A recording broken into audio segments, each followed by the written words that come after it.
everyone, it's Joe here at the Leeds Music Academy once again for another practice tip video. So last week we started this series on videos that hopefully will help you practice better. Last time we talked about how to plan your practice and log your practice time in. This time I'm going to talk to you about how to cope with an exercise that might be too difficult to just learn in one go. Okay, so let's imagine that you're trying to learn a drum beat. And let's say that drum beat is a little bit busy, a bit note heavy. Okay, there's many notes to learn, there's a bunch of stuff there, and it's just too much. The best way to go about learning and managing an exercise that's really proving to be a little bit too difficult to cope with is to go one chunk at a time. So what I do with my students, for example, if we're working on a drum beat that has a lot of snare drum notes and bass drum stuff, but it's got a steady hi-hat, let's say eighth notes, okay, or quavers, then what I would do is I keep that hi-hat steady. I'll just stick to that, no pun intended. Chip, chip, chip, chip, chip, and that's my connecting tissue.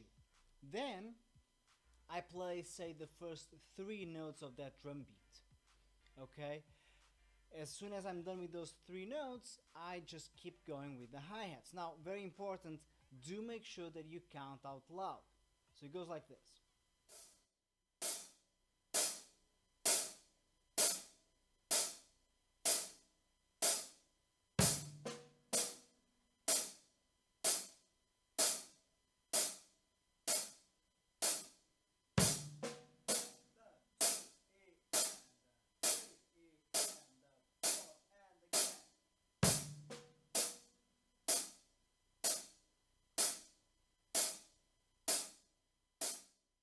Okay, and that's how you start it off. Then, as you keep going, you add the fourth note. Okay, and then you keep the hi-hats going. Then you add the fifth note. Hi-hats always there.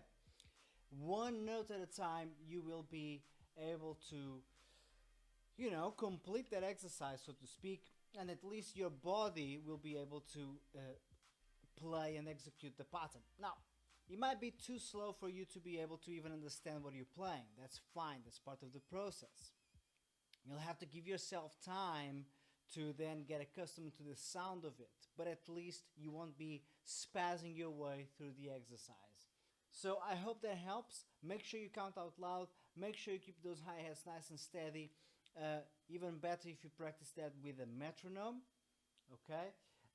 Although perhaps at first don't even turn on the metronome, just get your counting going and your relationship with the instrument and your voice, and then add the metronome. One note at a time, guys. That's the secret. Take care. See you later.